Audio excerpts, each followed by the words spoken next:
Rappelez-vous, dans la vidéo précédente, nous venions juste d'initier notre projet de thème Shopify. Ce qui va nous intéresser maintenant, c'est de pouvoir récupérer le code qu'on a déjà en ligne, l'éditer et le mettre à jour. Alors pour ce faire, on va taper Shopify theme pool, et là, il va nous proposer les différents thèmes que j'ai dans mon store. Je vais choisir le thème que j'ai actuellement, qui est un thème Down classique, mais que j'ai renommé Adidas.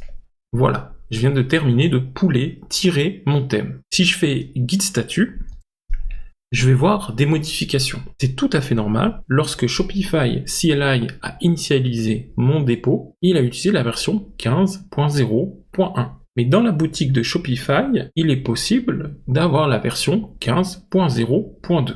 Donc ce que je vais faire, je vais ajouter toutes ces modifications et je vais faire un commit.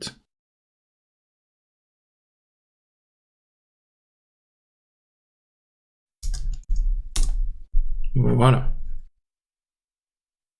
Maintenant, je suis à jour. Maintenant, je vais appliquer une petite modification. Je vais changer le color scheme de la première section de ma page d'accueil.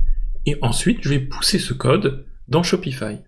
Je vais aller dans index.json et je vais aller dans le champ settings de image banner et je vais chercher le color scheme ici et je vais mettre color scheme 1. Voilà. J'enregistre. Et dans mon terminal, je vais faire un push. De la façon suivante, Shopify theme push. C'est des commandes qui sont comparables à celles de Git. Il va me demander sur lequel des thèmes en ligne tu veux utiliser. Soit développement, soit sur live, c'est-à-dire le thème actuellement disponible, ou soit sur les thèmes non publiés. Je vais choisir live Adidas. Et maintenant, je vais voir si ma modification s'est bien faite sur mon site. Nous pouvons voir la modification en ligne. Ici, ce n'est plus la couleur de mon schème 3, mais de mon schème 1, c'est-à-dire une couleur de police noire qui apparaît. Alors, comment ça fonctionne?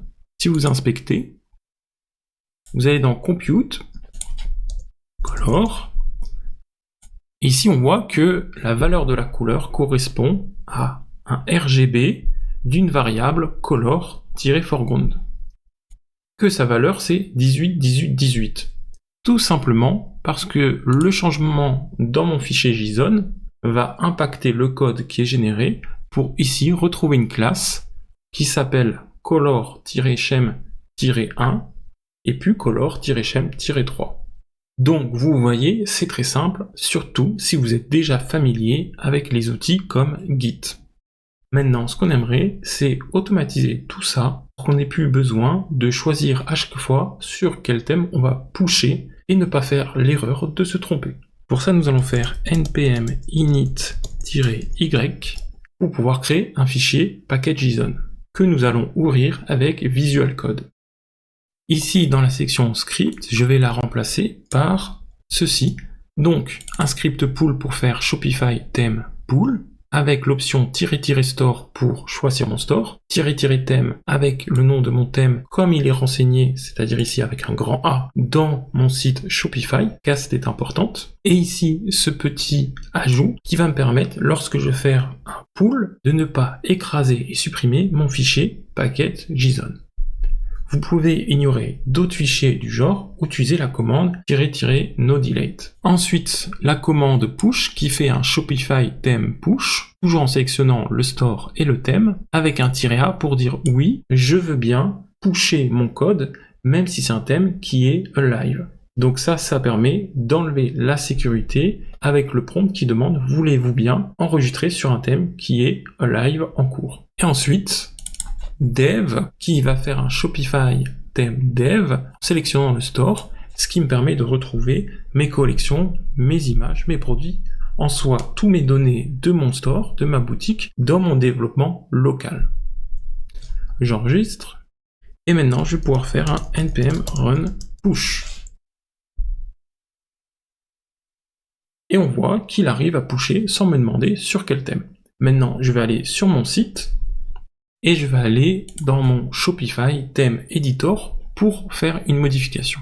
Par exemple, ici je vais ajouter texte enrichi, et je vais mettre ici Toto. De plus, je vais aller dans mon code, dans mes snippets, et rajouter un snippet Toto. Et donc ici, si je fais un npm run pull, ça va récupérer toutes les modifications que je viens de faire. Donc ici, on peut voir que il y a bien un ajout d'un fichier snippet toto.liquid et la modification de mon fichier template index.json parce que je viens de changer la page d'accueil en ajoutant une section. Et vu que c'était la première fois que je fais une édition avec le Shopify Theme Editor, il a aussi changé config settings data.json. Si on va voir ces modifications, on va voir qu'à la place du champ current, qui était à default, il va faire une initialisation des valeurs courantes du thème. Ça peut être bien de faire une première modification depuis le Shopify Theme Editor pour qu'il nous les initialise avant de pouvoir vraiment faire des modifications à mon thème. Surtout si vous allez vouloir changer les couleurs ou alors les polices d'écriture depuis le code. Je vais vous montrer ça dans une prochaine vidéo. Donc en attendant, si vous avez trouvé cette vidéo utile, n'oubliez pas de mettre un like et de vous abonner.